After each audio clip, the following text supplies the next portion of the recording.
नमस्कार, मी डॉक्टर सुमेधा भोसले. मुद्द्याची गोष्ट या माझ्या यूट्यूब चॅनलमध्ये तुमचं पुन्हा एकदा खूप खूप स्वागत. आपला मुद्दा चालू आहे डॉक्टरांकडे कधी जायचं, आणि त्याच्यासाठी आपल्याबरोबर आहेत डॉक्टर अतुल बिनिवाले. मागच्या एपिसोडमध्ये आपण साधी सर्दी खोकला झाल्यावर काय करायचं, पोटात दुखत असेल तर काय करायचं, किंवा ताप आल्यावर काय करायचं, अशा सगळ्या महत्त्वाच्या विषयांवर चर्चा केली आहे. या एपिसोडमध्ये आपण असेच काही महत्त्वाचे आजार आहेत ते बघणार आहोत. तुम्ही पाहिला आहे मागचा एपिसोड? नसेल पाहिला तर जरूर पहा, आणि त्याच्यासाठी आधी चॅनल सबस्क्राईब करा. जेव्हा तुम्ही चॅनल सबस्क्राईब करता तेव्हा तुम्हाला नोटिफिकेशन येतं आणि मग महत्त्वाचे एपिसोड्स तुमचे मिस होत नाही आहेत.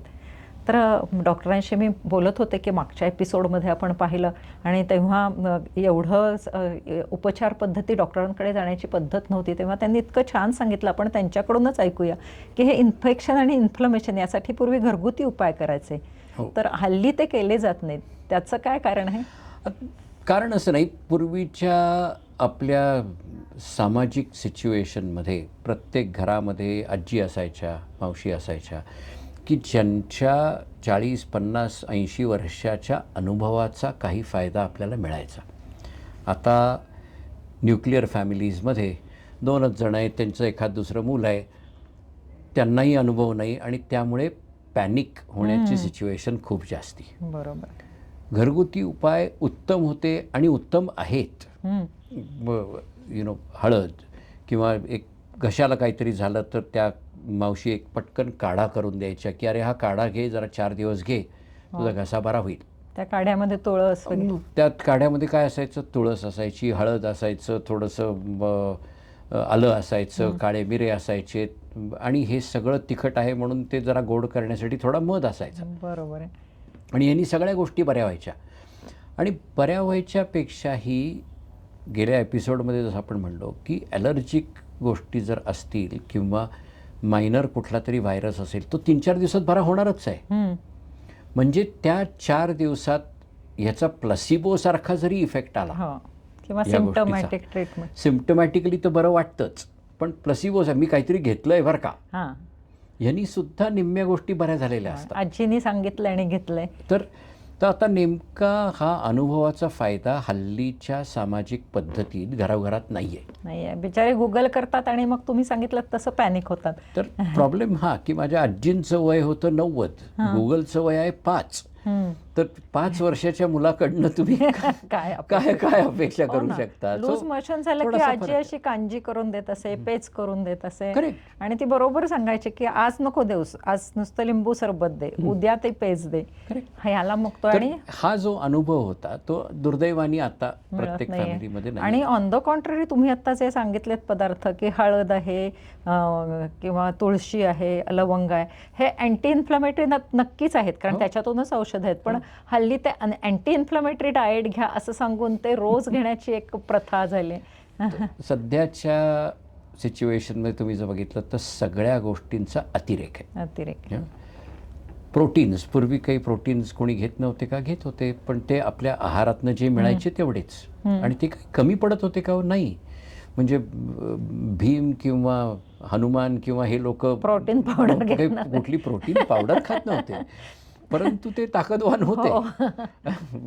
तर त्यामुळे पण आता कधी कधी फॅड सारखं ते केलं जातं आणि अतिरेक केला जातो. बरोबर आहे. म्हणजे तुम्ही प्रोटीन कमी पडतंय असं तुम्हाला वाटतंय, तुम्ही प्रोटीन घ्यायचं जरूर घ्या, काही त्याच्यात गैर नाही.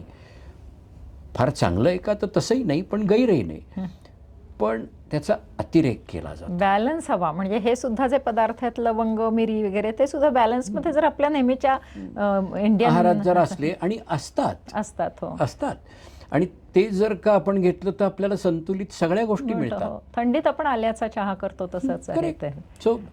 तर ह्या गोष्टीनं आपल्या सामाजिक सिस्टीममध्ये रुळलेल्या होत्या, पण आता त्या नाही आहेत, आणि म्हणून आपण ते ओव्हर कॉम्पेन्सेशन, इकडे जंक फूड घ्यायचं आणि इकडे अँटी इन्फ्लमेटरी डाएट घ्यायचं असं चाललेलं आहे. तर बॅलन्स महत्त्वाचं आहे. तर आता आपण वळणार आहोत महत्त्वाचा मुद्दा म्हणजे ब्लड प्रेशर. कारण ब्लड प्रेशरच्या बाबतीमध्ये हल्ली सगळ्यांच्याकडे इव्हन ॲप्स निघालेली आहेत. हातात रिस्ट वॉच घातलं तरी कळतं की ते BP आहे. आणि मग अचानक रात्री जर लक्षात आलं की आपलं BP 140-90 झाले पहिल्यांदाच, तर लगेच डॉक्टरांकडे जायला हवं. काहीच करायचं नाही. म्हणजे माझं तर पहिला मुद्दा हा की ब्लड प्रेशर हे ज्या ॲप्सवर दिसतं किंवा घड्याळात दिसतं किंवा त्याच्या अंगठ्या असतात त्याच्यात दिसतं, कशातही दिसतं, 95% वेळेला ते चुकीचं असतं. तर त्यामुळे त्यांनी तर अजिबात पॅनिक होण्याचं कारणच नाही. हे पहिलं. दुसरं, कुठल्या ब्लड प्रेशरसाठी डॉक्टरकडे जायला पाहिजे. 140-90 आम्ही सांगतो की हो त्याच्या आत तुमचं BP असायला पाहिजे. म्हणजे 140-90 झालं म्हणजे डॉक्टरकडे जायला पाहिजे का? अजिबात नाही. कधीतरी डॉक्टरकडे जायला हवं, पण आज नाही, लगेच रात्रीतनं नाही. मग ब्लड प्रेशरच्या इमर्जन्सीज म्हणजे काय? ब्लड प्रेशर जेव्हा इतकं वाढतं की जे कुठल्या तरी ऑर्गन सिस्टीमला त्रास देऊ लागतं, ते ब्लड प्रेशर इमर्जन्सीमध्ये मोडतं. म्हणजे लगेच तातडीने उठून तुम्ही डॉक्टरकडे जायला पाहिजे. या इमर्जन्सीज कुठल्या? त्यांनी जर हृदयावर ताण दिला तर you can get left ventricular failure किंवा हार्ट फेलियर. म्हणजे तुम्हाला दम लागायला लागतो, धाप लागायला लागते, आडवं झोपता येत नाही आहे, तोंडातनं स्प्युटम येतं आहे, ते असं फ्रॉथी स्प्युटम येतं आहे. नक्कीच डॉक्टरकडे जायला हवं, कारण त्यांनी हार्टला अफेक्ट करतं. अगदी रात्री 2 वाजले असतील तरी जायला हवं. अगदी 2 वाजले असतील तरी. प्रचंड छातीत दुखायला लागलं, हार्ट अटॅक असू शकतो, डिसेक्शन असू शकतं आणि ब्लड प्रेशर वाढलंय, हो डॉक्टरकडे जायला हवं. It is an emergency. कधी रात्री 2 वाजता सुद्धा. प्रचंड डोकं दुखायला लागलं त्याच्याबरोबर, किंवा एखाद्या हाताला मुंग्या येत आहेत, एखाद्या हातातली ताकद कमी झाली आहे, पायातली ताकद कमी झाली आहे, माझं बोलणं बदललं आहे किंवा माझ्या विजनवर परिणाम झाला आहे, म्हणजे त्याचा मेंदूवर परिणाम होतोय, लगेच डॉक्टरकडे जायला पाहिजे. बरोबर. तर ह्या त्याच्या इमर्जन्सीज आहेत. पण नुसतंच ब्लड प्रेशर वाढलं तर जायला हवं का? अजिबात नाही. मग कट ऑफ काय? आपण जेव्हा म्हणतो की नॉर्मल माणसाचं ब्लड प्रेशर हे 130 आणि खालचं 84 आणि त्याच्या खाली असायला हवं. आता बरेच त्याच्यात वादविवाद आहेत की हे नक्की ह्याच व्हॅल्यू असाव्यात किंवा नाही. आणि एल्डरली लोकांमध्ये म्हणजे 60-70 नंतरच्या लोकांमध्ये तरीसुद्धा ह्याच व्हॅल्यू आपण धरून बसायच्या का? आणि आता हळूहळू परत पूर्वीप्रमाणेच की नाही वय वाढलेलं असताना या व्हॅल्यूज अगदी 130 आणि 84 नको, थोड्या 140 झाल्या, 145 झाल्या तरी चालतील. आणि तरी त्याला बऱ्यापैकी नॉर्मलच म्हणायचं आहे, म्हणजे डॉक्टरकडे जाण्याचा प्रश्नच नाही. पण धरून चालू धडधाकट मनुष्य आहे, 30-35 वर्षाचा आहे, म्हणजे कुठल्याही एक्स्ट्रीमला नाही. मग त्यांनी कुठलं ब्लड प्रेशर रिडिंग दिसलं तर डॉक्टरकडे जायला हवं. 180 किंवा त्यापेक्षा जास्ती दिसलं, सिस्टॉलिक म्हणजे वरचं प्रेशर, आणि डायस्टॉलिक प्रेशर 110 किंवा त्यापेक्षा जास्त दिसलं, त्यांनी डॉक्टरकडे जाणं गरजेचं आहे. उच्च रक्तदाब म्हणता येईल त्याला, कारण दिस इज स्टेज 3 किंवा 4, ग्रेड 4 हायपरटेन्शन, त्याला जायला हवं. बरोबर आहे. परंतु 130 झालं, 140 झालं, कधी कधी 150 झालं, काही गरज नाही. मग प्रश्न विचारायला हवा, मला काही होतंय का? मला जर त्याच्याबरोबर काहीच होत नसेल तर काही गरज नाही. एक 15 मिनटं शांत राहा, डोळे बंद करून ध्यान करा किंवा तत्सम काय आणि परत घ्या, आणि ते बऱ्याच वेळेला नॉर्मल आलेलं असतं. कॉमनेस्ट कारण 140 आणि 150 होण्याचं परत एन्झायटी हेच असतं. म्हणजे ऑफिसमध्ये आता 35 वर्षाचा मुलगा आहे, ऑफिसमध्ये काहीतरी हॉट चर्चा झाल्या किंवा काहीतरी ब्रेन स्टॉर्मिंग झालं तर BP तात्पुरतं वाढू शकतं. वाढणारच, आणि ते वाढलं नाही तर तो चक्कर येऊन खाली पडेल. बरोबर, ते वाढणारच, वाढायलाच हवं. मी जर 4 जिने चढून वर गेलो, माझं BP वाढायलाच पाहिजे, आणि ते जर नाही वाढलं तर मी बेशुद्ध पडेन. बरं. जेव्हा मी ॲक्टिव्हिटी करतोय, मेंटल ॲक्टिव्हिटी असो, फिजिकल ॲक्टिव्हिटी असो, माझी रिक्वायरमेंट शरीराची वाढली, आणि ती मीट करण्याचं, ती रिक्वायरमेंट पुरवण्याचं हृदयाचा उपाय काय? हृदयाची गती वाढवणे म्हणजे हार्ट रेट वाढवणं आणि रक्तदाब वाढवणं. आणि या दोन्ही गोष्टी जेव्हा घडतात तेव्हा तिथला सप्लाय वाढतो, रक्तपुरवठा वाढतो. त्यामुळे रक्तपुरवठा वाढवण्याची ही साधनं आहेत. बरं. तर त्यामुळे अशा सिच्युएशनमध्ये की जेव्हा मी खूप स्ट्रेस्ड आहे किंवा खूप विचार करतोय किंवा रागावलो आहे किंवा भांडण झालं आहे किंवा 4 जिने चढलेत किंवा एखादा खेळ खेळला आहे किंवा अशा वेळेला तुमचं BP वाढणं हे अपेक्षितच आहे. आम्ही जेव्हा क्लिनिकमध्ये स्ट्रेस टेस्ट करतो, बऱ्याच नॉर्मल जणांचं ब्लड प्रेशर 180, 190, 200 पर्यंत वाढतं स्ट्रेस टेस्टवर पळत असल्यामुळे. आणि तेच त्याच्या पुढे 3 मिनिटं थांबलं की ते बऱ्यापैकी नॉर्मललाही आलेलं असतं. मला आठवतंय तुम्ही नेहमी पेशंटना 24 तास ते आधी मॉनिटर करायला सांगता. करेक्ट.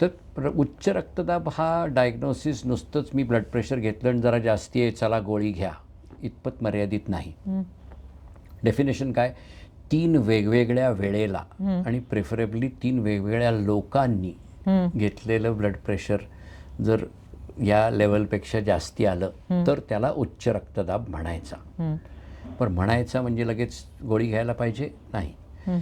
उच्च रक्तदाब आहे. आता तो असाच उच्च रक्तदाब जर लक्षात आला की 65 किंवा 70 वर्षाच्या गृहस्थांना पहिल्यांदा दिसला, ठीक आहे, वयानुसार होणाऱ्या या गोष्टी आहेत. वयानुसार आपल्या रक्तवाहिन्या कडक बनत असतात आणि त्या कडक झाल्या की त्यातलं प्रेशर वाढतं, म्हणून झालेलं आहे. त्यांना कदाचित गोळी घेणं किंवा काही योग्य. पण हेच जर 30 वर्षाच्या माणसाला झालं, त्याला अपेक्षित नाही आहे. बरोबर. मग त्याला मी जर एक लेबल लावणार असेल की तुला उच्च रक्तदाब आहे आणि आता आयुष्यभर तुला औषध घ्यायची गरज आहे, तर I have to be certain की ते नक्की आहे किंवा नाही. म्हणून बऱ्याच वेळेला त्यांना 24 तासाचं ब्लड प्रेशर चेक करायला सांगतात. त्याचा एक मॉनिटर असतो की जो म्हणजे दिवसाला दर तासाला तुमचं ब्लड प्रेशर घेतो किंवा दर अर्ध्या तासाला तुमचं ब्लड प्रेशर घेतो. रात्री झोपेत सुद्धा दर तासाला ब्लड प्रेशर घेतो आणि साठवून ठेवतो त्या व्हॅल्यूज. आणि दुसऱ्या दिवशी तो कम्प्युटरला तुम्ही कनेक्ट केलात की तुम्हाला सगळ्या व्हॅल्यूज दिसतात. किती वाढलं हे कळतं, तेव्हा किती वाजता ते वाढलं होतं हे कळतं. म्हणजे त्या माणसाने जर त्याचा ॲक्टिव्हिटीचा लॉग ठेवला, म्हणजे ट्रॅफिकमध्ये असताना वाढलं तर नॉर्मल आहे. समोरचा रिक्षावाला तिरका येऊन मला ऑलमोस्ट आपटणार होता, ब्लड प्रेशर वाढणं स्वाभाविक आहे.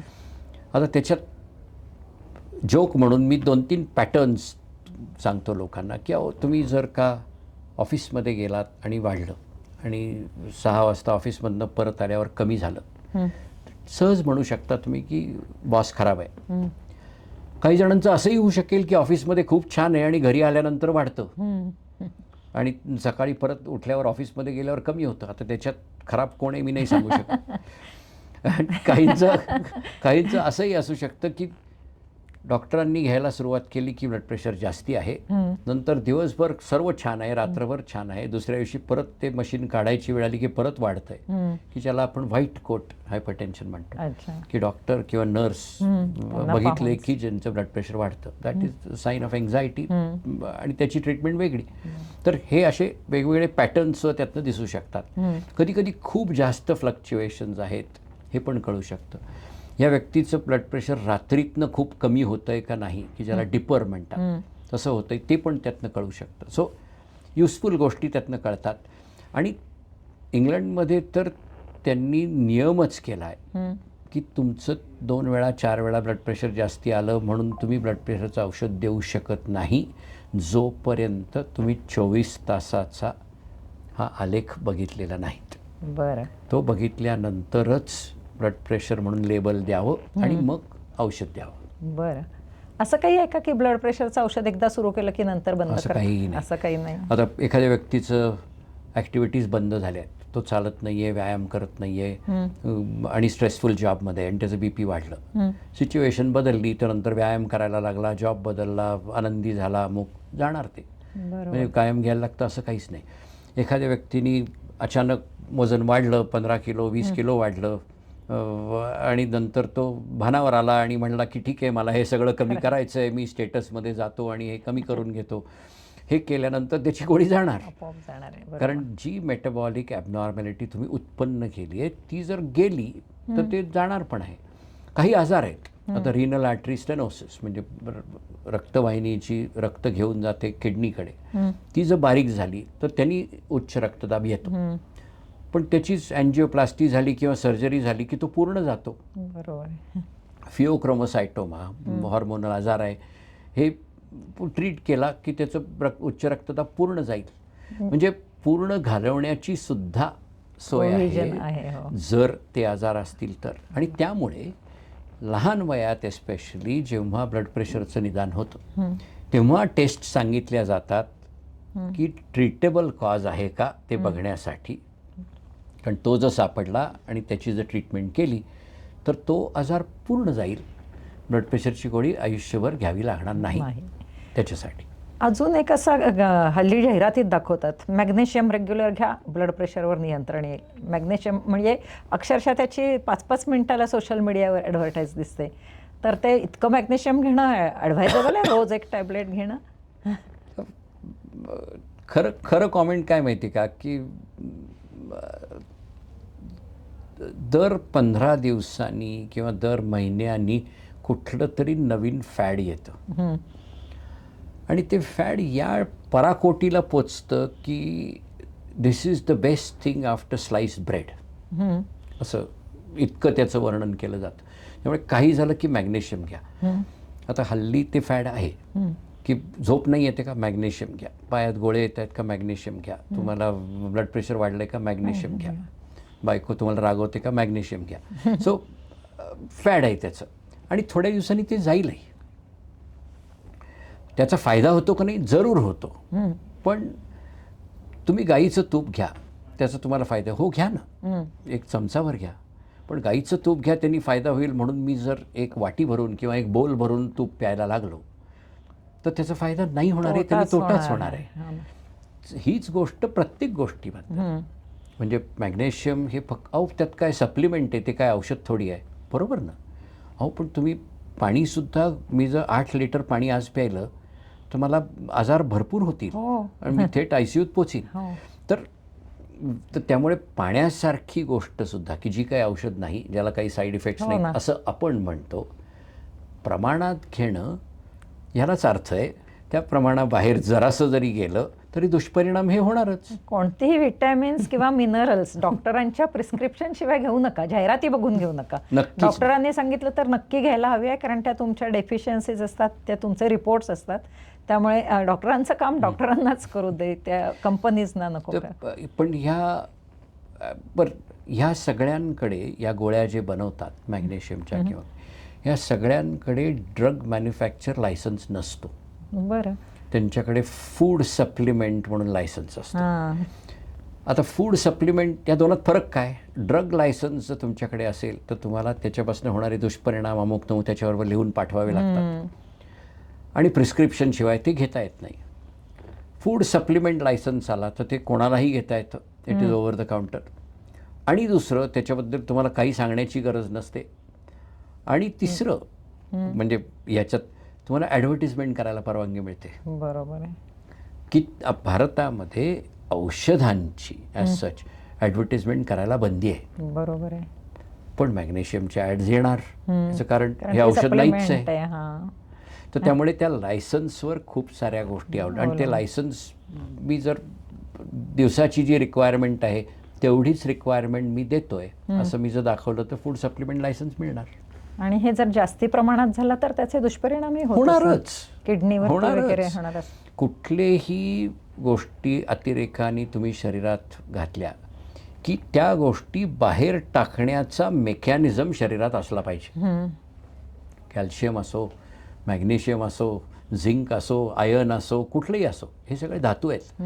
आणि ते धातू शरीरात गेल्यानंतर फार लिमिटेड कपॅसिटी असते शरीराची ते बाहेर टाकण्याची. बरं. आणि त्यामुळे ते साठून राहतात. आता आयर्न काही लोक नाही मला आयर्न घ्यावीच लागते, मी घेतो, महिनानुमहिने घेतो. चूक आहे. कारण ती आत जाण्याचा मार्ग आहे, बाहेर जाण्याचा मार्गच नाही आहे. आणि मग ती साठून राहते आणि मग आपल्याला हिमोक्रोमॅटोसिस सारखे आजार दिसतात की ज्याच्यात ते आयर्न साठून राहिले आणि त्याच्यामुळे लिव्हर बंद पडली, किडनी बंद पडली, हृदय बंद पडलं. सो त्यामुळे कुठलाही याचा अतिरेक तर टाळायलाच हवा. आणि जे अनावश्यक आहे ते नक्की घ्यायला नको आहे. बरोबर. ब्लड प्रेशर वाढले म्हणून मॅग्नेशियम घेण्यापेक्षा डॉक्टरांनी ठरवू दे कुठली टॅबलेट घ्यायची आहे ते. एक्झॅक्टली.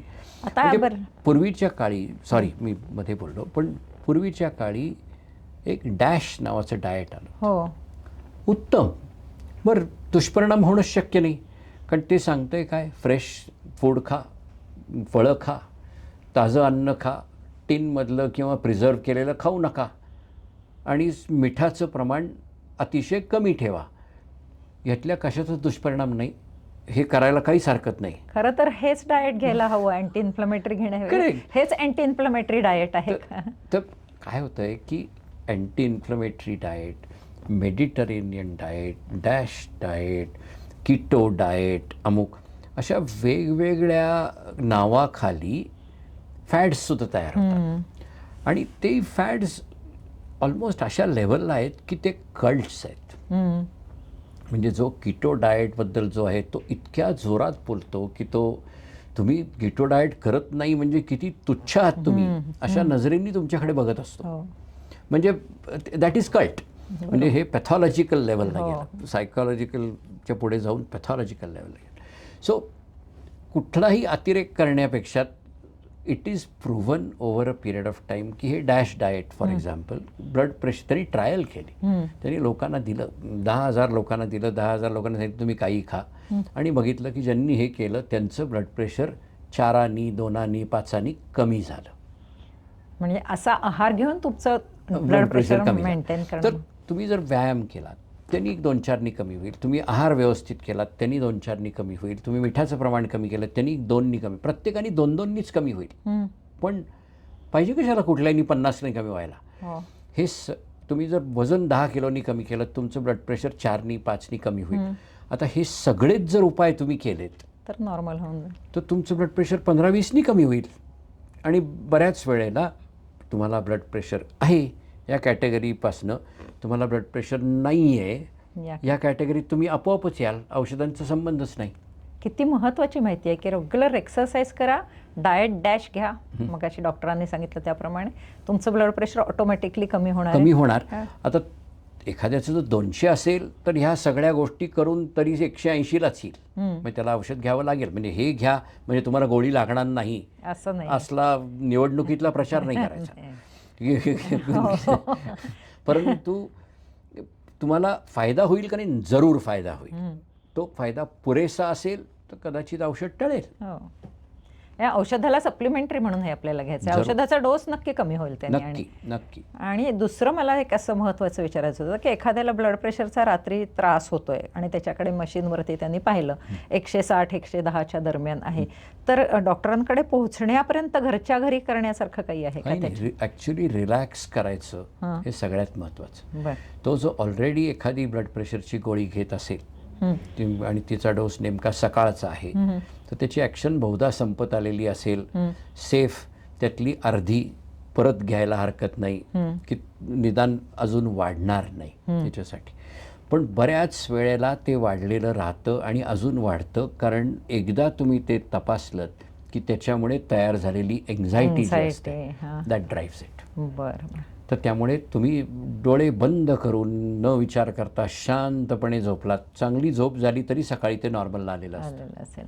दुसरा काही असा उपाय आहे का की घरातल्या घरात जर थोड्याशा चक्रा मारल्या तर बीपी कमी होईल? खरं तर नाही. म्हणजे अमुक एका ॲक्टिव्हिटीने ते कमी होतं का तर नाही. सेन्सरी इनपुट्स तुम्ही जर कमी केलेत आणि relaxation, there are relaxation techniques की तुम्ही शिकू शकता की हमखास मला जेव्हा खूप त्रास वाटेल तेव्हा मी रिलॅक्स कसं होणार. काहींना ते कुठला तरी जप केल्याने होतं, काहींना एखादं म्युझिक ऐकल्याने होतं, काहींना अजून काही केल्याने. तर ज्या गोष्टींनी तुम्हाला रिलॅक्सेशन मिळेल अशी एखादी गो टू गोष्ट तुम्हाला माहिती पाहिजे की मी जर अशा सिच्युएशनमध्ये आलो तर मला काय करायला हवं. आणि प्रत्येकाचं वेगळं असेल. एखाद्याला चित्र काढल्याने कमी होत असेल, परत एखाद्याला पळायला जाऊन कमी होत.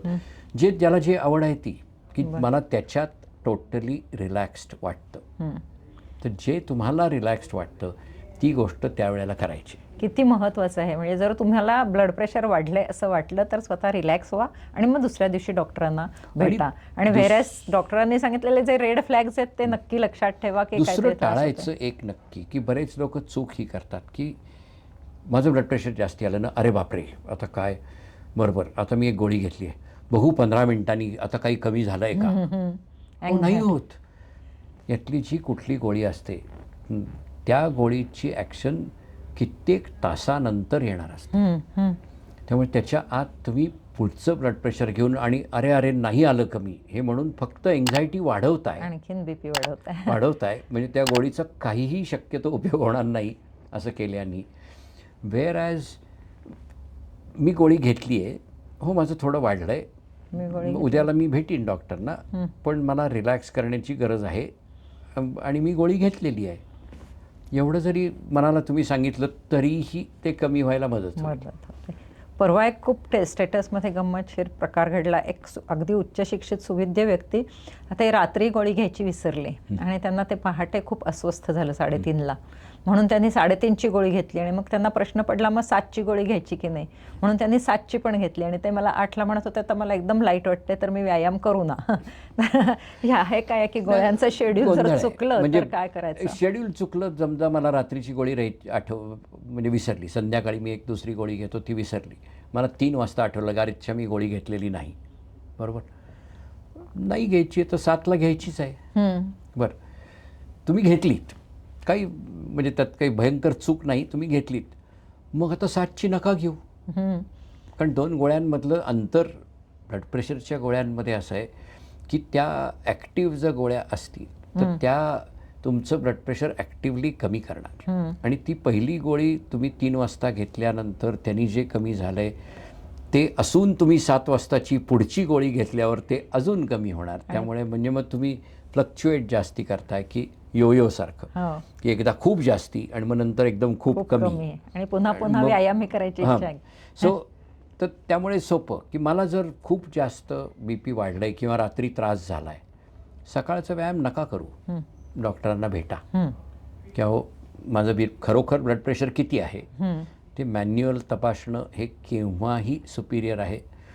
इलेक्ट्रॉनिक मशीन्स जी आहेत, आता त्याबद्दल एक सांगतो. इलेक्ट्रॉनिक मशीन्स जी आपण घरी वापरतो कुठल्याही कंपनीची असो, ती सर्व मशीन्स ही कन्झ्युमर इलेक्ट्रॉनिक प्रॉडक्ट्स आहेत, सायंटिफिक मशीन्स नाहीत. जस्ट स्क्रीनिंगसाठी हे लक्षात घ्यायचं.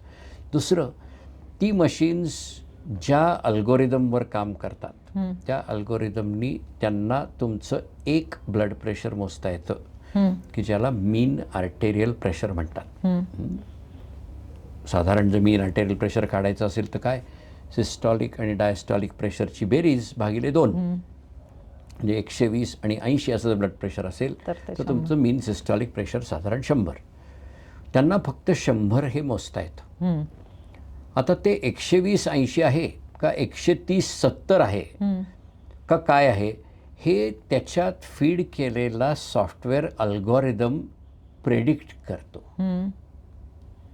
So it is not measurement, it is prediction आहे. आणि खूप मोठा फरक आहे ॲक्च्युअल मेजर करणं आणि प्रेडिक्ट करणं, ह्याच्यात प्रचंड फरक आहे.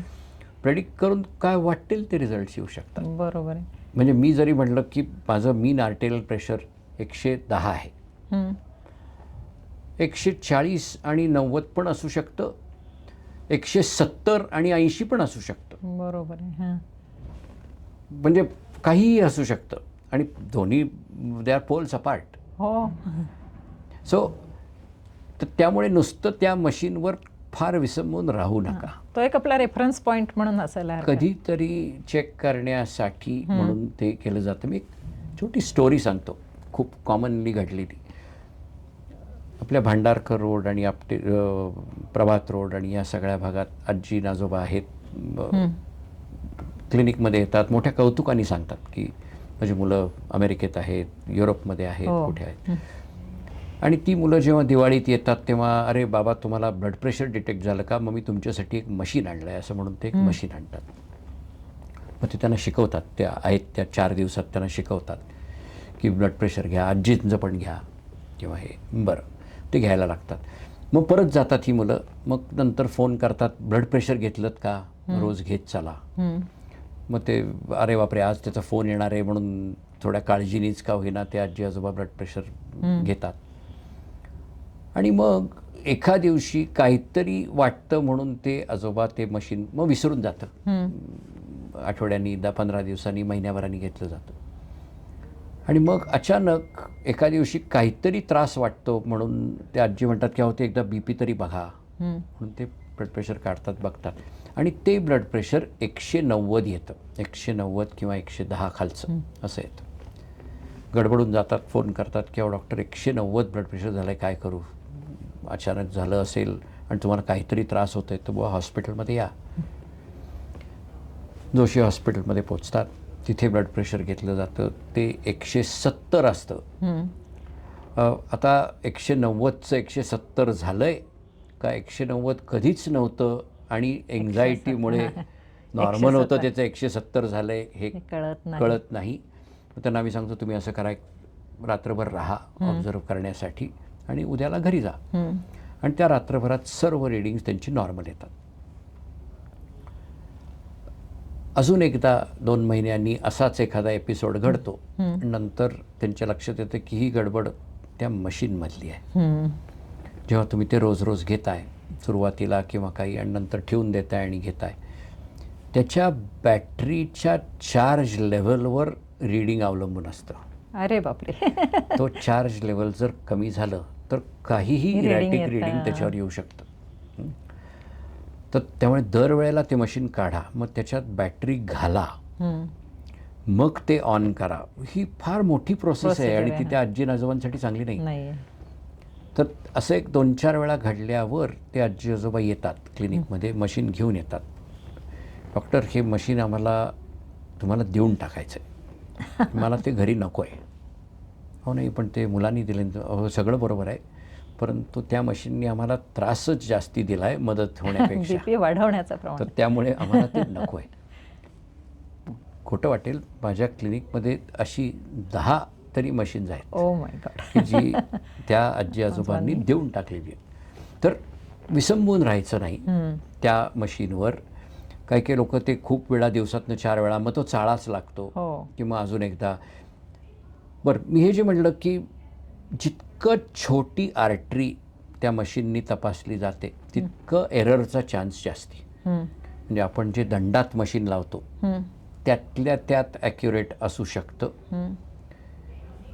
फोरआर्मवर लावणारं मशीन त्यापेक्षा कमी ॲक्युरेट असतं, रिस्टवर लावलेलं त्यापेक्षाही कमी ॲक्युरेट असतं आणि बोटांना लावलेलं मशीन त्याहूनही कमी ॲक्युरेट असतं. त्यामुळे डॉक्टरांकडे जाऊन तपासून घ्या. त्रास झाला तर अगदी क्लिनिकली खरोखर आपल्याला जर BP तपासायचं आहे ना, कोपऱ्यावरच्या फॅमिली डॉक्टरांकडे जा, त्यांना म्हणा प्लीज माझं ब्लड प्रेशर एक घेऊन द्या. सगळ्यात सोपं ते मशीन घेण्यापेक्षा केव्हाही चांगलं. ब्लड प्रेशरबद्दल किती गैरसमज असतात, खूप सगळे आज निघून गेलेले आहेत. आता महत्त्वाचं म्हणजे हार्ट डिसीज, कारण हिंदी पिक्चरमध्ये वगैरे ते टिपिकल सिम्पटम दाखवतात, दरदरून घाम सुटलाय, चेस्टवरती अशी कळ आलेली आहे आणि मग तो कोलॅप्स होतो किंवा हॉस्पिटलमध्ये जाईपर्यंत डेथ होते. त्यामुळे चेस्ट पेन आली की घरी पॅनिक व्हायला होतं. बरोबर. तर चेस्ट पेन आली की काय करायचं? हा जास्त अवघड आहे. याचं कारण असं की 30% हार्ट अटॅक जेव्हा येतात तेव्हा चेस्ट पेन होतच नाही. त्यामुळे हा प्रश्न जास्त अवघड आहे. त्याला सायलेंट मायोकार्डियल इस्किमिया म्हणतात. म्हणजे पहिलं symptom may be you drop down असे, आणि अशी आपण खूप उदाहरणं आपल्या आसपाससुद्धा बघितलेली आहेत. पण जर सुदैवानी तुम्हाला सिम्पटम आले, छातीत दुखलं, तर त्याची दखल जरूर घ्या. ते डाव्याच बाजूला दुखायला पाहिजे, इथेच असं काही नाही, कुठेही दुखू शकतं एक. परंतु एक किरकोळ नियम सांगायचा म्हणून, म्हणजे every chest pain should be taken seriously आणि you ask somebody as to why you got, हे बरोबर. पण जर तुम्हाला एका बोटानी दाखवता येत असेल की माझं ह्या इथे दुखतंय आणि तिथे दाबल्यानंतर दुखत असेल, 95% वेळेला ते हृदयाचं नसतं. की मला जर डावीकडे 3ऱ्या फासळीवर दाबल्यानंतर दुखतंय, हा माझा chest pain, you can be fairly certain की हे हृदयाचं नाही. हृदयाचं दुखणं हे बोटांनी दाबल्यानंतर दुखत नाही, ज्याला टेंडरनेस म्हणतात, तसा नसतो. जनरली ते लोकलाइजसुद्धा करता येत नाही. कुठेतरी छातीत दुखतंय इज अ कार्डियॅक सिम्पटम. डाव्या बाजूला माझ्या लेफ्ट ब्रेस्टच्या 2 सेंटीमीटर खाली त्या स्पॉटला दुखतं आहे. Very unlikely that this is heart symptom. हे जे पेन असतं नक्की कुठे दुखतं कल्पना नाही, कुठेतरी आत असं आणि असं प्रेशर आल्यासारखं दुखतंय, दगड ठेवला एखादा मोठा असं दुखतंय. पण म्हणजे धोक्याची सूचना की खूप साऱ्या प्रकारांनी छातीत दुखू शकतं जे हृदयाचं असू शकतं. त्यामुळे ह्याच्यावर नुसतं जायचं नाही की नाही हे शार्प आहे म्हणजे नसणारच आहे. पण जनरली मी मोठा श्वास घेतल्यावर जर जास्त दुखत असेल आणि तो श्वास सोडल्यानंतर दुखणं बऱ्यापैकी जात असेल तर ते हृदयाचं नाही. मध्यभागी असेल, जळजळसारखं असेल आणि ते 2 घोट थंड पाणी प्यायल्यावर सुद्धा कमी होत असेल, जनरली हृदयाचं नाही. पण मी हे जनरली मुद्दामून म्हणतोय कारण तशी सुद्धा you cannot take it lightly. त्यामुळे चेस्ट पेन झाला, go get yourself checked, make sure your heart is okay. That is the correct. Chest पण होण्यापासून ॲम्ब्युलन्स येईपर्यंत किंवा कारमध्ये जाईपर्यंत तिथे काही प्रिकॉशनरी आता खूप सारे लोक सांगतात की तुमच्याकडे जर एखादी ॲस्पिरिनची गोळी असेल तर पटकन घ्या. जरूर घ्या, काहीच हरकत नाही, फायदा होईल. स्टॅटिन्स बऱ्याच लोकांना चालू असतात किंवा घरात कोणाला तरी चालू असतात. स्टॅटिन घ्या, काहीच हरकत नाही. पूर्वी सॉर्बिट्रेट म्हणून गोळ्या पण घेऊन लोक फिरायचे. आता चेस्ट पेनचे प्रकार 2. एक म्हणजे क्रॉनिक स्टेबल अंजायना, म्हणजे मी इथून इथपर्यंत चाललो की मला दुखतं, मी 2 मिनटं थांबलो की मला दुखणं जातं किंवा काय. हे जे प्रकार आहेत त्याला म्हणजे पेशंटला घाईघाईनी हॉस्पिटलमध्ये किंवा डॉक्टरला बघण्याची गरज पण नाही आहे, ही गोष्टी चालूच राहतील असं. त्यांनी ती सॉर्बिट्रेट घेणं ठीक आहे. परंतु मला जर माहीत नाही आहे की मला हार्ट अटॅक आला आहे किंवा नाही आणि चेस्ट पेन तर होतोय, I will have reservations about telling patients to take Sorbitrate.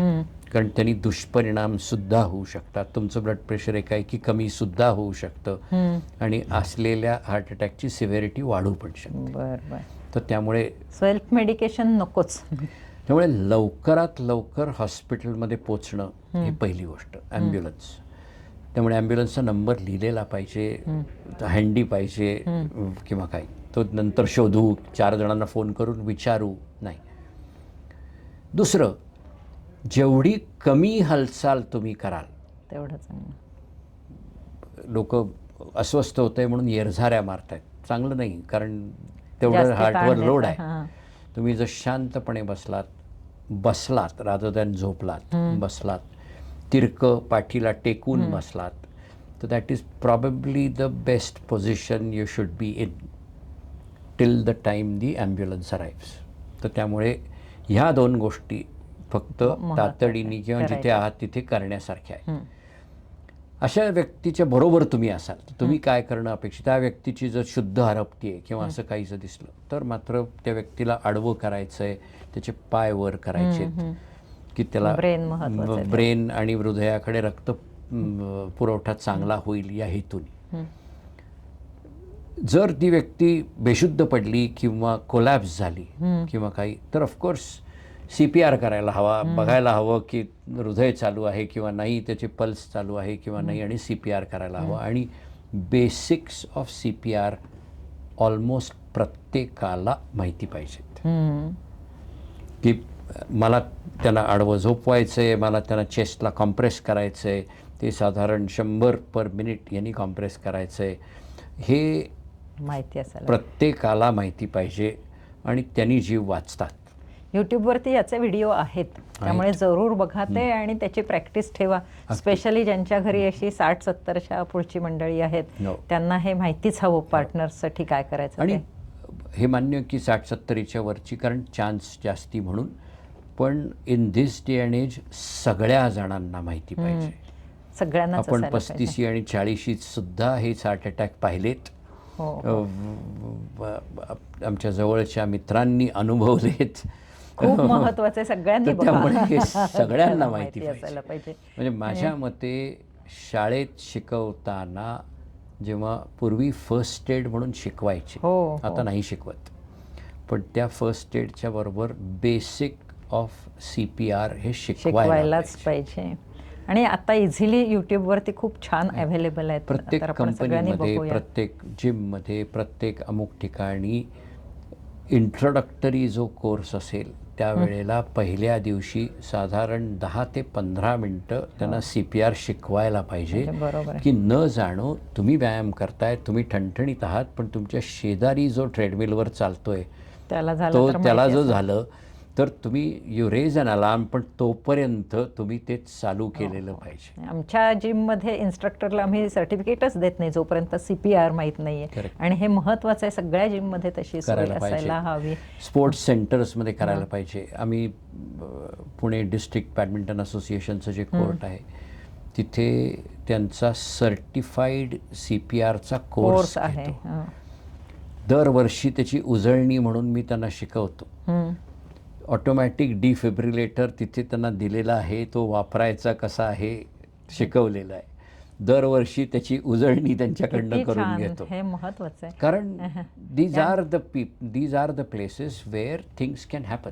आणि तुम्ही तिथून लोकांचे प्राण वाचवू शकता डायरेक्टली. परदेशात हॉटेल्समध्ये, एअरपोर्टवर, स्टेडियम्समध्ये दर 50 मीटर अंतरावर ते ऑटोमॅटिक डिफिब्रिलेटर ठेवलेले आहेत. आणि हे केलं. आपल्याकडे ती सोय नाही आहे अजून नाही, पण शिकायला हरकत काहीच नाही हो आहे. ना. आपल्याकडे मनुष्यबळ आहे, आपल्याकडे मशीन्स नसतील पण मनुष्यबळ आहे. आणि त्यांनी जर योग्य वेळेला CPR चालू केला तर मनुष्य वाचू शकतो. खरं तुम्ही म्हणालात त्याप्रमाणे शाळेतच हे शिकवायला हवं. खूप महत्त्वाचं आहे. आणि अगदी नसेल चेस्ट पेन आणि तिथे जाऊन ECG नॉर्मल आला तर हरकत नाही, पण असेल तर ॲट व्हॉट कॉस्ट तुम्ही रिस्क घेणार आहात. आता आपण न्यूरोलॉजिकलकडे थोडंसं, की कारण निदान ह्याला सिम्पटम्स तरी आहेत पण न्यूरोलॉजिकलला तर काही सिम्पटम्सही नाहीत की अचानकच स्ट्रोक बसतो ना. असं नाही. बऱ्याच वेळेला म्हणजे न्यूरोलॉजिकल इमर्जन्सीज ज्या आपल्याला डॉक्टरकडे जायचं, कधी जायचं किंवा काही, फर्स्ट ऑफकोर्स इज एपिलेप्सी किंवा फिट. सडनली कोणीतरी अनकॉन्शियस झाला, येस डॉक्टरकडे जायला किंवा आकडी म्हणतात मराठीत. हो. किंवा ते झालं की जनरली लोक कांदा फोडून नकापाशी लावतात किंवा चप्पलचा वास वगैरे. किती चुकीचं आहे. म्हणजे तर त्यामुळे फिट आली तर काय करावं? नक्कीच कांदा लावायचा नाही, नक्कीच वाहन हुंगवायची नाही आहे. त्यांना इंजुरी होणार नाही अशा पोझिशनमध्ये पहिले द्यायचं आहे. म्हणजे जमिनीवर झोपवा, एका साईडला वळवून झोपवा की ते त्यांची टंग मागे पडणार नाही. एनी अनकॉन्शियस पेशंटला जे करतो ते. तोंड जर आवळलं जात असेल तर तोंडात एखादा चमचा किंवा एखादा पेन किंवा असं काहीतरी कडक ठेवा की ज्यांनी दात खीळ बसणार नाही, तोंड उघडं राहील. सो ह्या बेसिक गोष्टी करायच्या आहेत. कांदा लावून वाहन हुंगवून वगैरे काही घडत नाही. आता लोक म्हणतात की आम्ही बघितलं आहे पण कांदा दिल्यानंतर तो व्यक्ती नॉर्मलला येते. एपिलेप्टिक फिट जी काही 1 मिनिट, 2 मिनटं, 3 मिनटं होणार असते ती झाल्यानंतर हळूहळू तो पेशंट नॉर्मलला येतोच. तो कांद्यामुळे येत नाही. तर त्यामुळे ह्या गोष्टी नक्की करायच्या नाही. तर ते झालं एपिलेप्सीचं. मोठी भीती सगळ्यांना असते ती म्हणजे स्ट्रोक किंवा पॅरालिसिसची भीती असते. खूप साऱ्या लोकांना अचानक येतो हे मान्य, पण खूप साऱ्या लोकांना त्याची पूर्वसूचना सुद्धा मिळालेली असते. अचानक माझ्या एका हातात किंवा एका पायात किंवा हात आणि पायात किंवा चेहऱ्यावर मुंग्या येणं, ते बधीर होणं किंवा थोडासा विकनेस येणं आणि एक 2-5 मिनिटात तो ठीक होणं, ही त्याची वॉर्निंग आहे. बरं. त्याला ट्रान्झिएंट इस्केमिक अटॅक म्हणतात. स्पीच माझं अचानक गडबडलं आणि ते 2-5 मिनिटात काही न करता नॉर्मलला आलं, ताबडतोब ट्रान्झिएंट इस्केमिक अटॅक आहे. ही तुमच्या स्ट्रोकची वॉर्निंग आहे. म्हणजे स्ट्रोक येईपर्यंत थांबू नका लोक, हो त्यावेळेला जाऊन डॉक्टरला दाखवा, तो प्रिव्हेंट करता येईल. आणि तो गोल्डन आवरही असतो ना. मला गोल्डन आवर हा जेव्हा ह्याची तुम्ही दखल घेतली नाहीत आणि स्ट्रोक आला, मग पुढच्या 6 तासात जर तुम्ही योग्य ठिकाणी पोचलात तर मेंदूमध्ये रक्तस्त्राव 2 प्रकार, अर्थात एक ब्लड क्लॉटमुळे झालेला स्ट्रोक आणि दुसरा रक्तस्त्राव झाल्यामुळे झालेला, हिमरेज झाल्यामुळे आलेला स्ट्रोक. रक्ताची गुठळीमुळे जो स्ट्रोक असेल तर ती गुठळी विरघळवता येते, कधी कधी कॅथेटर घालून फिजिकली काढून टाकता येते आणि तो स्ट्रोक पटापट पूर्ण बरा होतो. त्याला तो गोल्डन आवर महत्त्वाचा, की त्या वेळात ते घडलं तरच हे शक्य असतं, एरवी नाही. तर त्यामुळे तातडीने अशा कुठल्या तरी ठिकाणी की जिथे स्कॅन होऊ शकेल आणि ट्रीटमेंट मिळेल, नुसतंच कोपऱ्यावरचं स्कॅन सेंटर नव्हे, हॉस्पिटल्स किंवा institutes which have a scan available which works for 24 hours emergency बेसिसवर, अशा ठिकाणी तुम्ही पोचणं महत्त्वाचं. माझ्या कोपऱ्यावर एक स्कॅन सेंटर आहे, मी तिथे करून घेतो. नाही, तिथे जो वेळ लागेल तो बरं, तिथे ट्रीटमेंट तर होऊ शकत नाही, मग त्याच्या रिपोर्टची वाट बघून 4 तासांनी रिपोर्ट मिळणार आणि तुम्ही कुठेतरी जाणार, तुमचा वेळ संपला. तर त्यामुळे अशा ठिकाणी की जिथे रिपोर्टची वाट न बघता तिथला डॉक्टर, न्यूरोलॉजिस्ट किंवा इंटरव्हेन्शनल रेडिओलॉजिस्ट तो स्कॅन स्क्रीनवर बघून पुढची ट्रीटमेंट देऊ शकतो, अशा ठिकाणी पोचलं तर त्याचा इफेक्ट सगळ्यात चांगला. ताबडतोब ॲक्शन घ्यायला हवी. जशी हार्ट डिसीजला ॲक्शन लगेचच घ्यायची आहे, लगेच हार्ट अटॅकची पेन आल्यावर, तसंच इथे जर हार्ट अटॅक, आणि पूर्वी जेव्हा स्ट्रोक म्हणायचे, आता त्याला ब्रेन अटॅक म्हणतात. ब्रेन जसा अटॅक, हार्ट अटॅक तसा ब्रेन अटॅक. परफेक्ट शब्द आहे हा अगदी. आणि सगळ्या जवळजवळ आपण मेडिकल इमर्जन्सीबद्दल बोललोय, घरी काय करायचं आणि काय करायचं नाही हेही बोललोय. अजून काही राहिलंय आपलं महत्त्वाचं? अजून एक इमर्जन्सी जी आता उन्हाळ्यात येणार, खूप जणांना येऊ शकते, आणि ती म्हणजे एपिस्टॅक्सिस, नाकात गुळणा फुटणे आणि रक्त येणे. बरोबर. आणि परत 90% वेळेला ही घरच्या घरी ट्रीट करता येते. लोकांना फक्त माहीत नसतं की ती ट्रीट करायची कशी. लोक मान वर करतात, बर्फ लावतात किंवा काही. चुकीचं आहे, यातलं काहीही करायचं नसतं. आपल्या हाताची पिंच तयार करायची, पिन्सर नाही, पिंच अशी, आणि त्यांनी आपल्या नाकाचा पुढचा भाग, मौसल भाग जो असतो, हाडापासून, टिप नाही, मौसल भाग म्हणजे हाडाच्या पुढचा सगळा भाग, हा त्या पिंचमध्ये दाबायचा असतो, घट्ट दाबायचा, आणि घड्याळाने 10 मिनिटं होतील इतका वेळ दाबलेला ठेवायचा. सोपा उपाय आहे, अतिशय सोपा उपाय. परत 90 ते 95% वेळेला you have treated the whole condition. एवढं केल्याने. बरं, अहो पण नाक बंद केलं तर श्वास कसा घेणार? आपल्याला तोंड आहे, त्यातनं आपण श्वास घेऊ शकतो. त्याच वेळेला खायला पाहिजे असं काही नसतं, त्यामुळे तोंड श्वासासाठी वापरू शकता. पण हे जर दाबून धरलं, बरं 10 मिनटं का? 2 का नाही, 10 मिनटं एवढ्यासाठी की आपला क्लॉटिंग टाईम जो असतो तो साधारण 2 ते 3 मिनटं असू शकतो. तर त्याच्या तिप्पट वेळ मी जर दाबून ठेवलं तर नक्की ते ब्लड क्लॉट होणार. बरं. दुसरं, मधनंच सोडून बघायचं नाही आहे थांबलं का नाही. 10 मिनटं म्हणजे एकदा दाबलं की घड्याळाने 10 मिनटं होईपर्यंत ते धरलेलं नाक सोडायचं नाही. एखादी व्यक्ती स्वतः सुद्धा करू शकते. म्हणजे इतकं सोपं आहे ही ट्रीटमेंट, की इतकं सोपं. आणि आता एवढं टेम्परेचर वाढल्यामुळे गुळणे फुटणारच त्यामुळे ती आहे. एक इमर्जन्सी मला मुद्दामून सांगावीशी वाटली, की आत्ता ह्या टेम्परेचरमध्ये हे होण्याचं प्रमाण खूप. बरं, हेच नाही केलं की ते ब्लिडिंग होतच राहतं, मग ब्लड जातं, मग ॲनिमिया होतो, मग आपण हॉस्पिटलमध्ये पण पोचतो, मग तिथे नाकामध्ये पॅक्स घालतात ड्रेसिंग्सचे आणि गच्च बांधून ठेवतात. थोडक्यात तुम्ही जे घरी करायला हवं होतं तेच तिथे करतात. ते जास्ती आणि पेनफुल आहे. ते पेनफुल आहे आणि तोपर्यंत बराच रक्तस्राव होऊन पण गेलेला असतो, त्यामुळे यू लॉस्ट समथिंग. बरोबर आहे. बेराज हे झाल्या पुढच्या 2 मिनिटात हे करता येतं, आणि ते केल्याने 95-97% वेळेला पूर्ण ट्रीटमेंट झालेली असते. खूप महत्त्वाचं होतं हे, आत्ताच्या वेदरला तर अगदी महत्त्वाचं आहे.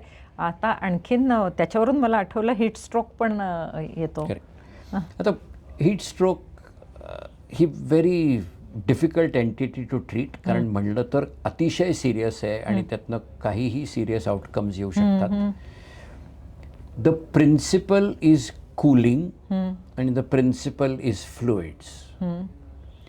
प्रचंड हायड्रेशन करायला हवं आतून बाहेरून, आणि कूलिंग करायला हवं. आपलं शरीर जे तापलंय ते थंड करायला हवं.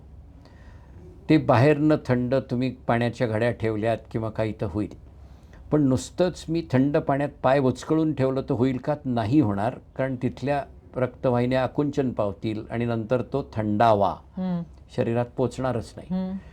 त्यामुळे पाण्याच्या घड्या आपण ठेवतो कुठे ठेवतो? चेहऱ्यावर ठेवतो, कपाळावर ठेवतो, मानेवर ठेवतो, काखेमध्ये ठेवतो, पोटावर ठेवतो किंवा जांघ्यांवर ठेवतो की जिथे त्या रक्तवाहिन्या उथळ आहेत, वरती आहेत, स्किनच्या जवळ आहेत, मोठ्या आहेत की त्या चटकन आकुंचन पाहून बंद पडणार नाही आहेत. अशा ठिकाणी त्याचं कूलिंग केलेलं केव्हाही चांगलं असतं. आणि पाणी पित आणि पाणी. पण जर ती व्यक्ती कॉन्शियस नसेल किंवा कॉन्शियसनेसवर परिणाम झाला असेल किंवा काही, हॉस्पिटलायझेशन इज इम्पॉर्टंट. त्यांना घरी ट्रीट करत बसायचं नाही. नुसतंच मी उन्हातनं घरी आलो आहे आणि मग मला अशी भोवळ आल्यासारखी झाली आहे, it is a type of heat stroke जो घरी नक्कीच ट्रीट करू शकता. परंतु जर अनकॉन्शियस झाली एखादी व्यक्ती किंवा सेमी कॉन्शियस झाली तर हॉस्पिटलमध्ये जाणं महत्त्वाचं. खूपच, कारण आत्ता वाचतोय आपण पेपरला अमुक ठिकाणी असं झालं आणि पुण्याचं टेम्परेचर पहिल्यांदा 42च्या वरती गेलेलं आहे. अगदी. मग प्रिव्हेन्शन म्हणून भरपूर पाणी प्यायला हवं. प्रिव्हेन्शन, यावर हे सगळे आजार जे आपण बोललो, या सगळ्या आजारांचं प्रिव्हेन्शन आहे आणि that prevention is always better than cure, म्हणजे that there is no doubt. त्यामुळे हे सगळे आजार टाळलेले बरे. आणि ते टाळण्याची कॉमन थीम जर काढली आपण, सगळे आजार आज जे आपण बोललो ते, diet, correct weight, exercise, hydration, nutrition, सगळ्यात महत्त्वाचा मेसेज आहे हा. तर हे 4-5 गोष्टी जर आपण व्यवस्थित पाळल्या तर आत्ता बोललेले सगळे आजार आपण टाळू शकतो. आणि ते टाळणं खूप महत्त्वाचं. झाल्यानंतर काय करू? वेल, ॲक्च्युली उशीर झाला. जरी तुम्ही घरी ट्रीट केलं तरी त्याला उशीर झाला. तुम्ही तो आजार येऊ दिलात. हो ना. तो येऊ द्यायचा नाही आहे आणि त्यासाठी हे करायचं. आपल्या हाताने आपल्या पायावर आपण धोंडा पाडून घेतो, या आजारांना निमंत्रण देतोय. इतकी अप्रतिम माहिती दिलेली आहे डॉक्टर तुम्ही. खूपच, म्हणजे सगळ्या लोकांना ह्याचा अतिशय फायदा होणार आहे. आपण डॉक्टरांचे खूप आभार मानूया आणि मुख्य म्हणजे हा व्हिडिओ समाजसेवा समजून जास्तीत जास्त लोकांपर्यंत पोहोचवूया. त्यासाठी चॅनल सबस्क्राईब करा, शेअर करा आणि लाईक करा. धन्यवाद. नमस्कार. धन्यवाद डॉक्टर. नमस्कार.